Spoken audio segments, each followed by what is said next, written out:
Hi guys, Alex Machine Richardson here, and I've been given the opportunity to hang out with the world's best Counter-Strike team ahead of the Berlin Major to talk about, Counter-Strike probably, I guess. And I think we'll start just by choosing one victim from, of course, one side of the sofa to the other. We have Naf, Elige, Twistzz, Nitro, STEWIE, and ADREN, the coach, as well.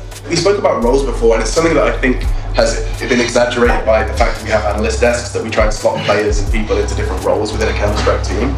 But I think there is some truth to it. And I've always found it interesting, so we talked about your role, STEWIE. How would you define it? If you were filling in like a CV for like a Counter-Strike job application, what would you say was your role on the team record? If I had to put one, I'd just put entry fragger. Yeah. It's kind of hard to say. Nowadays, at a certain level, there's really no rules. Precisely. Once you're in a certain situation, you're gonna have to fill that spot, and someone else who's in a better position that needs to take your spot would just take it on the dot. And it's kind of hard to say what role you really have. For us, we have like different roles on each map, but if I had to pick one, I'd just put entry fragger. Yeah. And is there anyone else that feels like there's a role that they have other than, of course, leader, or is it just I'm a player for Team Liquid? I think what Jake said earlier is really true, where we all know each other's strengths and weaknesses, and of course we just said like whenever someone's in like a better spot like that, I mean we have things that we prefer to do, like our spots that like we know how to get like a certain like entry gear, or we know how to like really like play in like this clutch situation, or just like the places that you're defaulting on T sides, like you'll just naturally have like this type of nade set like at the end of the round, so you were just going to be into that spot a lot of the times. But I don't really think that there is like a role. Like I would never like consider myself anything. So we could just scrap the role conversation. I'll stop mentioning roles on the desk as well, because I think it's like it's a misnomer. It's very old school. Yeah. Sniper, rifle. Yeah, exactly. I think only the worst thing I actually roles like that. Yeah. It's like I'm the entry. And then it's just fun at the moment. It's like Apex, just holds W. I'm an entry fragger. I'm learning so much. I'm not going to play Counter-Strike now. And playing Counter-Strike is what you guys, I imagine, are going to do a lot. You're a boot camp here in Malta. I mean, what's on the agenda? How, is it gym, tan, laundry? What's on the agenda today? What are you going to do with the time here? We have 3 scrims after this whole media segment here. Yeah. I think it's 3. Yes, sir. NRG twice, Avangard. You've flown all the way to Europe and you're playing NRG NRG 3 times. Okay. And 8 teams. Are they in Europe? Yeah. As well? Yeah. You've both flown to Europe and you're playing against each other. There's a lot of different. Ping! Okay, interesting. So some scrimming and maybe some dry runs, because that's a very interesting concept you brought up earlier, John. The idea of, I just realised I've ignored you now because John's head is in the way. Believe it or not, John's head blocks something. I always wonder, especially when the major's on the cards, how much can you really get from a scrim? I mean, they're just going to be sitting there watching your demo back with the radar on full screen. Do you struggle to, I'm sitting there like, surely the best way for Team Liquid right now to practice for the major would be officials, like a nice little LAN with 50k where you know everyone's trying. Because right now, I imagine preparing's a nightmare. You don't know how much people are. I mean, I would say like if you LAN practice is the best practice, being in anything.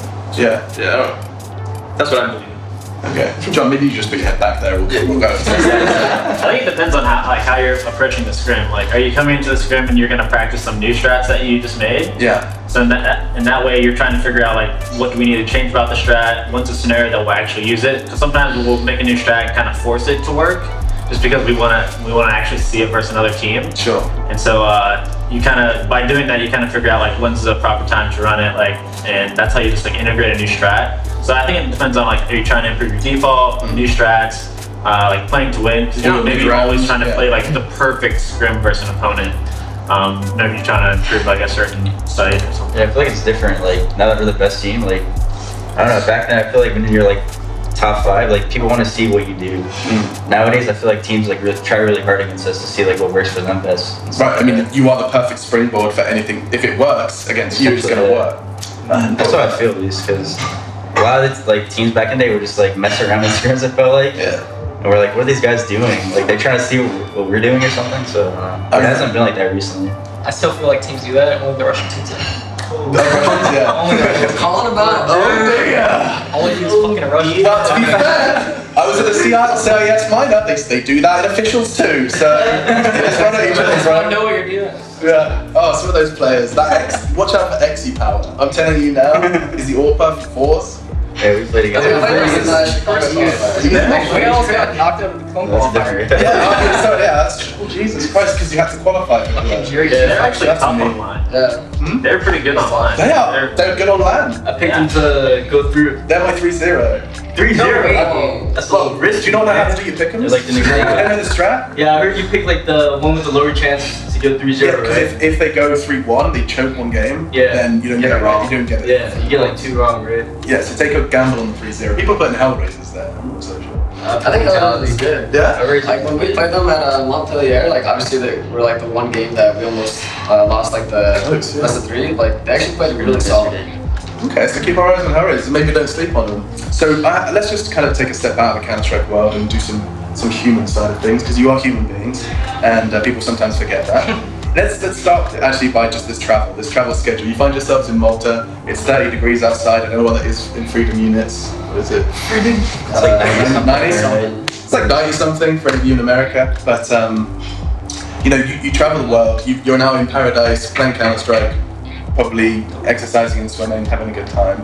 I'm living in the same world as you. I know what it can do to a person. So my question is, have you guys perfected your travel regimen? Are you doing routines? Actually, Russell, you're probably the best person to ask, because I know that you have been managing to create some degree of a routine on travel. Yeah, I think balance is everything. Balance is everything. Yeah, balance is everything. All right, If you're not balanced, when your life isn't balanced, then you're not gonna have a good life. Like things are gonna go your way most of the time. So my routine, I mean, for this boot camp, is probably gonna wake up at 6:30 every morning, eat breakfast, gym, practice, sleep before 11. Sleep before 11, gym up at 6:30. Okay, I can't be a pro Counter-Strike player. We're not all doing that. Nah, you're not living that life. No. If that's a requirement. Oh yeah, actually, this would be a perfect contrast. Nah, what about you, man? What's like? If we're at home, you know, just like I do in practice, I play from home from Canada, you know, so Hell yeah. just wake up 5 minutes before the practice. Headset on, he's eating his cereal. Yeah, there's crusties out of that. No, I'm joking. I usually get up an hour before, but I can't. No, I'm not gonna get up at 6 a.m. I mean, it's not bad. You're not about that life. No, we all have our own empty stomach or full stomach for optimal fragging. I think full stomach, maybe like about an hour and a half before. Half stomach. Well, Yeah, I've actually half full. for like nutrition. So what works best for me is just like, you know, like a fruit or something, like apple. Yeah. Just some like nuts. Okay, Just so some get your fats and protein, some fast digesting carbs. interesting. No carbs before a game. Like an apple. Yeah. Treat yourself to an apple. Okay. Do you think you play better when you need to pee? Because this is my thing. I genuinely think I'm hitting headies because I want to finish the game, you know? I think so, but not like too much. Like if you really have to go to the bathroom, then that's too much. But if it's like a medium, like you drink like 1 glass of water, Yeah. then you really have to. Yeah, like when it gets to OT, you're like toggled on, man. Dude, I actually, in France versus G2 in the final, Yeah. I purposely didn't pee when I had to because I felt like I was playing better. I'm telling you, there's like a study on that, I think. I'm pretty sure you're it's still. There's some weird superstitions. Like I never shit during finals. I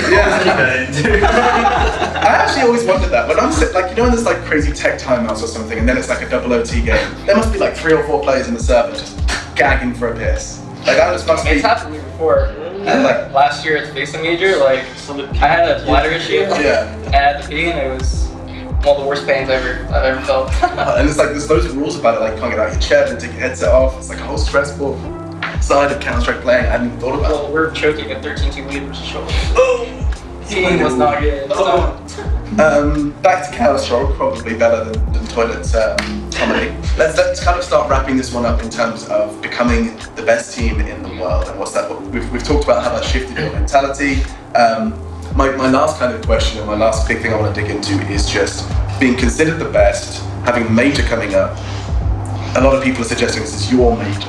You know, like I don't want to throw that pressure word around, but you guys are going to have to do all of this under the very same thing that was your nightmare, your crutch for 2 years of Counter-Strike. I mean, it's like this beautiful Hollywood story of North America is a meme, North America gets their first major, North America does it for real. Like that story arc, team couldn't handle pressure, now has all the pressure coming into the major. Not to make it any more dramatic than it needs to be, but you know, are you guys prepared for this? Are you guys ready to complete the story, complete the Hollywood story? Nick? I would say we have more pressure, like with the Grand Slam win, actually. You think so?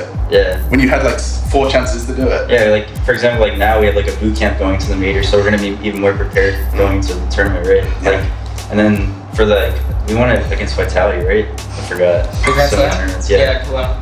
Yeah, so like we were kind of burnt out at that point too, just because we had won already 3 in a row or whatever. So everyone knew what we were doing and stuff like that. So we couldn't change that much with minimal time.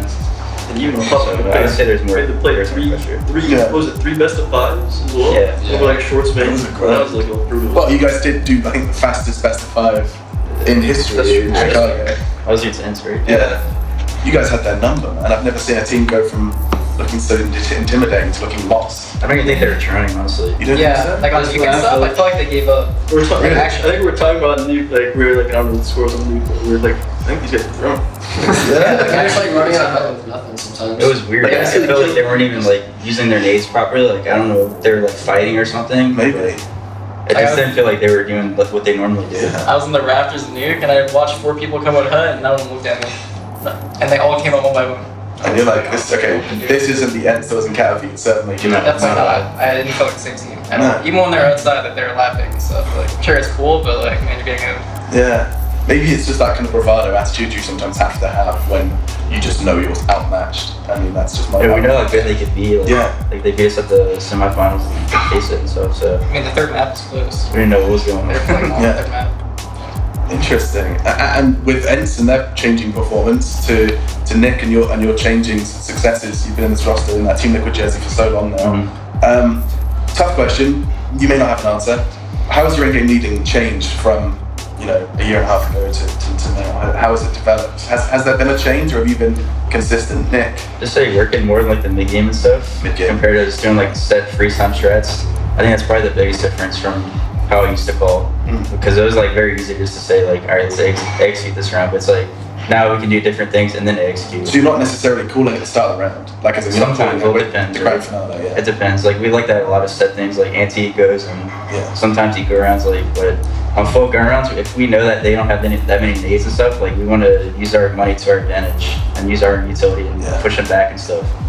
Yeah, and so there's never a rush, there's never a sense of urgency. Sometimes. Yeah. Well, yeah, we've seen what you guys can do as well. Ladies and gentlemen, that is a little sit down with Team Liquid coming into the Berlin Major as the #1 team in the world. Maybe, we don't know. I mean, it's all about the Major. They've got to lock it in. Will they beat the Astralis? Anyway, news aside, we're going to go ahead and take a little bit of a break. I'm doing my live sign off because I don't normally do video content.